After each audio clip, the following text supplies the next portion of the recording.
नमस्कार दोस्तों, हमारी आज की कहानी का नाम है मिठास। मुझे ना सुनना पसंद नहीं है और मुझे भी। जितने ज़ोर से मयंक ने कहा उससे दुगने ज़ोर से काजल चिल्लाई। मयंक की माँ ने जब काजल की ये हरकत देखी तो गुस्से से आग बबूला हो गई। तुरंत काजल की माँ को फ़ोन मिलाया। आपने अपनी बेटी को क्या सिखाया है? अपने पति को ना कहे और उसकी बराबरी करे। मेरी ज़िंदगी की सबसे बड़ी गलती है आपकी बेटी को बहू बनाना। हो सके तो आकर अपनी बेटी को ले जाइए। आपकी बेटी में तमीज़ नहीं है। जब तमीज़ सीख ले तो भेज दीजिएगा। काजल की माँ ने शांत और प्यार भरे शब्दों में जवाब दिया। आप क्या कह रही हैं? मुझे तो वहाँ की कोई जानकारी नहीं है। वैसे आप अपनी बहू को भेजना चाहती हैं तो उसे कह दें, वो चली आएगी। मुझे जाकर लाने को कोई ज़रूरत नहीं है। इतनी होशियार तो है मेरी बेटी कि अकेले कहीं भी आ जा सके। काजल की माँ की बातों ने मयंक की माँ का गुस्सा और बढ़ा दिया। माँ के ही इतने शान हैं तो बेटी के क्या कहने। और फ़ोन काट दिया। मयंक ऑफिस चला गया और काजल रसोई के कामों में लग गई। आज काजल का ऑफिस ऑफ है। काजल भी वर्किंग है और मयंक भी। मयंक और काजल की शादी के लगभग 5 महीने हो गए हैं। मयंक ने शादी की बातें करते समय तो कह दिया था कि काजल की नौकरी से मुझे कोई दिक्कत नहीं। वह शादी के बाद भी काम करना चाहे तो हम लोगों को कोई समस्या नहीं। मयंक भी अच्छी कंपनी में कार्यरत था। घर परिवार ठीक ठाक था।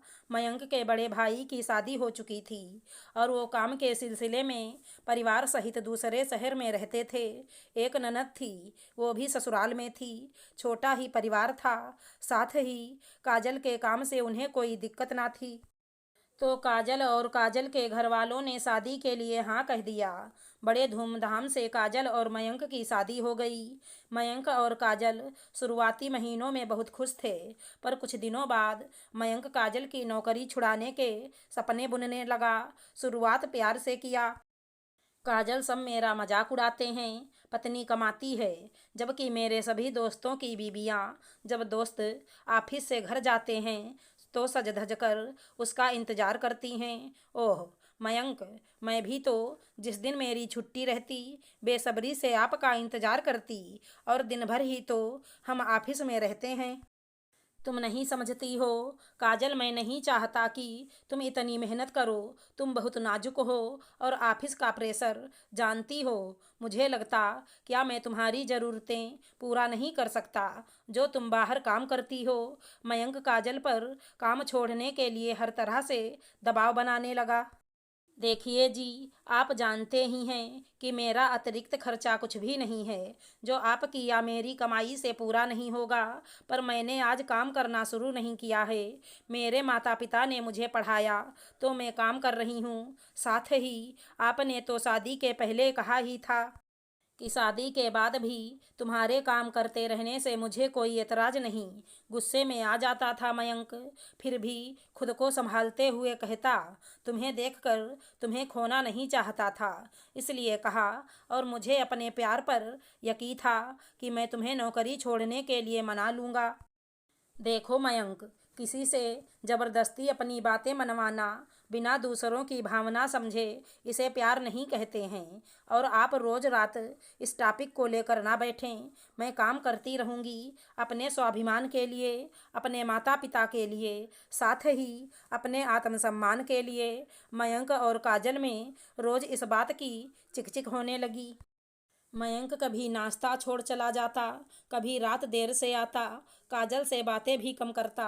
वह काजल से कहता, मैं तुमसे बस एक चीज़ चाहता हूँ कि तुम नौकरी ना करो और तुम मेरे लिए अपनी नौकरी नहीं छोड़ सकती हो। इसे ही पत्नी कहते हैं। काजल कहती, 5 सही कारण बता दीजिए जो मैं काम ना करूं। सबसे बड़ा कारण तो है तुम्हारे पास तुम्हारा पति नहीं चाहता है। मेरा पति कल को चाहेगा मैं अपनी माँ से बात ना करूं, कल चाहेगा मैं खाना छोड़ दूं। ये कोई मानने वाली बात नहीं है। अब तुम मुझ पर दबाव मत बनाओ। कभी कभी मयंक की माँ भी कहती, बहू मयंक कहता है तो छोड़ दो ना काम। वैसे भी औरत को घर में कई काम होते हैं। तुम बच्चा जनोगी, बच्चे की देखभाल और महिलाओं के वे मुश्किल दिन भी तो आते हैं। आखिर जब तुम्हारा पति कह रहा है तो तुम क्यों झेलना चाहती हो? और औरत तो घर की लक्ष्मी, घर का गहना है। अपने पति की इच्छा रखने के लिए छोड़ दो काम। माँ जी, जब मैं माँ बनूंगी तो ऑफिस मुझे मातृत्व अवकाश देगा और मैं घर भी संभाल ही लेती हूँ। सब कुछ सामान्य चल रहा है तो फिर काम छोड़ने की क्या ज़रूरत है?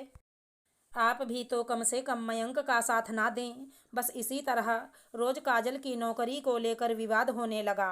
आज तो उसने कह दिया, तुम नौकरी छोड़ोगी, ये मेरा अंतिम फैसला है। इस पर काजल ने भी कह दिया, बिल्कुल नहीं। कभी सामान्य, कभी विवादित जिंदगी चल रही थी दोनों की। पर काजल छोटी मोटी परेशानियों से घबराती नहीं थी। कुछ दिन बाद आज अचानक मयंक की माँ की तबीयत ज़्यादा खराब हो गई। आधी रात नज़दीक का कोई अस्पताल खुला ना था। काजल का एक दोस्त डॉक्टर था, उसने उसे फ़ोन कर घर ही बुला लिया। काजल के दोस्त ने माजी को देखा और बगल का अस्पताल खुलवाया। माजी को जल्दी से एडमिट करवाया। साथ ही माजी के इलाज में काफ़ी खर्चा आया। मयंक के साथ साथ काजल के जमा पैसे भी लग गए। 15 दिन बाद माजी होश में आई। बहू को सामने देख कहा, बेटा मयंक, माजी वो ऑफिस गए हैं। आज मैं हूँ आपके पास। एक दिन वो और एक दिन मैं रहती थी आपके पास। दोनों एक साथ छुट्टी नहीं ले सकते थे ना। अब वो आते ही होंगे। आप चिंता ना करें, आप बिल्कुल स्वस्थ हैं। मयंक के ऑफिस से आ जाने के बाद काजल और मयंक माँ जी को लेकर घर आ गए। माँ जी को मयंक ने सारी बातें बताई। कैसे काजल के डॉक्टर दोस्त ने अस्पताल खुलवाया। जब मयंक के पास माँ के इलाज के में पैसे कम होने लगे तो कैसे काजल ने अपनी सारी जमा पूंजी माँ के इलाज में लगा दिया। कैसे मयंक की नौकरी को भी बचाए रखा और वो भी ऑफिस जाती रही और तनमन से सास की सेवा की है काजल ने। आंखों में आंसू आ गए सासू माँ के। बेटा, बहू हमारी कामकाजी है, इससे आज तक हमें कोई परेशानी तो नहीं हुई, पर उसके कामकाजी होने से मेरी जान बच गई। हाँ माँ, मैं भी शर्मिंदा हूँ अपनी छोटी सोच पर काजल ने जरा भी मुझे बुरा नहीं महसूस करवाया। बहू से मैं भी माफ़ी मांग लूँगी। तब तक काजल की माँ भी अपनी समधन को देखने आ चुकी थी। अब कैसी हैं समधन जी? ठीक हूँ। मैं आपको एक बात कहना चाहती हूँ। हाँ हाँ, कहिए ना। आपकी बेटी को अपनी बहू बनाकर सबसे बढ़िया काम किया है मैंने। काजल की माँ के आंखों में भी खुशियों के आंसू थे। उन्होंने कहा, मेरी बेटी हीरा है तो आप जौहरी। हर कोई हीरा को नहीं पहचान सकता। अब आपकी बेटी नहीं, मेरी बहू। काजल की सास ने कहा, हाँ हाँ, सिर्फ आपकी बहू। और दोनों समधन हंसने लगीं। तब तक काजल चाय ले आई। मयंक, काजल और दोनों समधन ने आज साथ चाय पीकर रिश्तों की मिठास को और बढ़ा दिया। आशा करती हूँ हमारी कहानी अच्छी लगी होगी। धन्यवाद दोस्तों।